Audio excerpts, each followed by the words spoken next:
Anda masih menyaksikan One on One, masih bersama dengan Ilham Habibie. Pak, kalau bicara soal untuk maju menjadi calon gubernur, ini kan kaitannya dengan partai politik juga. Kalau nggak salah, Pak Ilham ini juga masih merupakan anggota dari Partai Golkar ya, Pak? Masih. Nah, keinginan untuk menjadi bakal calon gubernur itu pernah disampaikan nggak ke Partai Golkar? Tidak pernah. Kita juga harus ketahui bahwasannya Partai Golkar sudah punya calon. Ya kan, RK itu punya surat keputusan yang mendukung beliau baik di DKI maupun di Jabar. Jadi kalaupun saya ke situ ya pasti nggak bisa karena sudah ada calon. Kan? Oke, makanya mencari jalan yang lain begitu ya Pak ya, karena yang penting bisa membangun provinsi Jawa Barat begitu tadi nafas dan jiwanya. Karena sekali lagi yang dipilih di Pilgub adalah tokoh, bukan partai. Oke. Betul. Kalau bicara lagi nih, kita ingat kalau Pak Ilham Habibie dan juga Pak B.J. Habibie itu lekat sekali dengan industri kedirgantaraan. Ada nggak sih mimpi lagi di dunia dirgantara yang sampai sekarang ingin sangat-sangat sekali diwujudkan? Nah, bagus sekali pertanyaannya.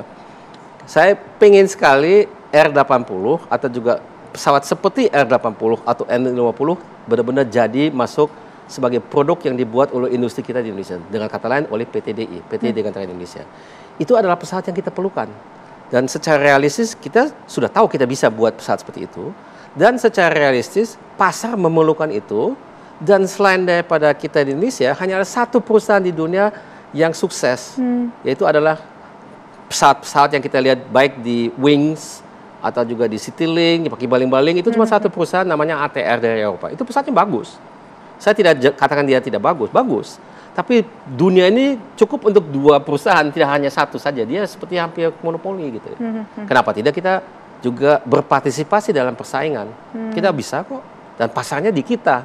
Nah, perusahaan mereka itu salah satu pasar utama mereka di dunia adalah Indonesia. Karena kita negara kepulauan, kita juga ada bentang dari barat ke timur itu 7 jam terbang dengan pesawat jet. Kita juga bukan di satu pulau ada gunung, ada sungai, ada hutan. Jadi nggak semuanya kita bisa sambungkan satu sama lainnya dengan jalan tol dan kereta api. Apalagi populasi yang paling padat itu ada di Jawa. Di situ ya masuk di akal kita sambungkan semuanya dengan jalan tol dan dengan kereta api.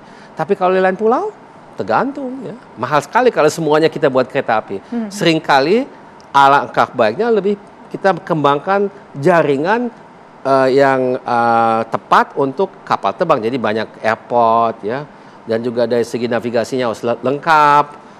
Armadanya disesuaikan, jadi ya pakai baling-baling untuk jarak pendek. Ya itu saya kira bagus, visi yang sangat realistis menurut saya. Itu kan mimpinya dari Pak Ilham Habibie.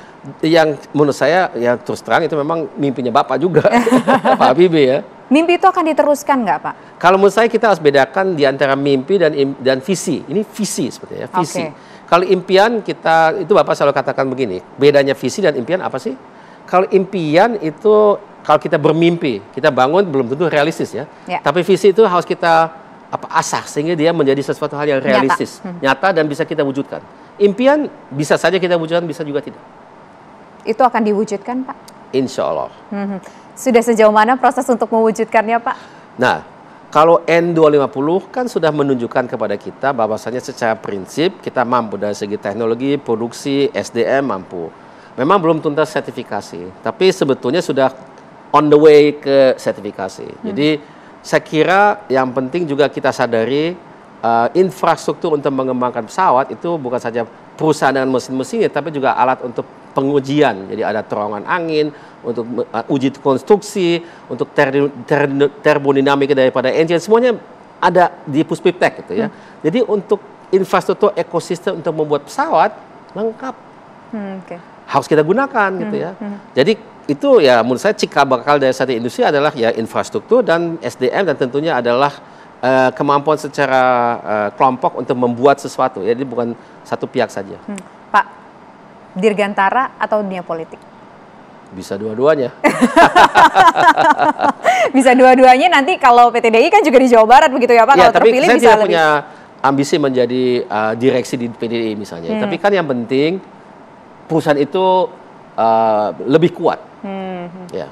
Oke. Saya pernah direksi di situ, Betul. tapi udah lama itu. Ya. Satu kata untuk Jawa Barat. Bagaimana? Satu kata untuk Jawa Barat. Katanya yang paling tepat adalah Jawa Barat harus menjadi ujung tombak Indonesia emas. Oke, baik. Terima kasih Pak Ilham Habibie atas waktunya sudah bergabung bersama kami di One on One. Dengan Sehat senang selalu dan tetap terus menginspirasi generasi muda Indonesia dan Ya. semoga mimpi di dunia dirgantaranya bisa terwujud dan kita lihat juga seperti apa sepak terjang dari Pak Ilham Habibie nanti untuk maju menjadi calon gubernur Provinsi Jawa Amin. Barat. Dan pemirsa demikian kebersamaan kita, saya Tisa Noveni undur diri. Selamat malam, sampai jumpa.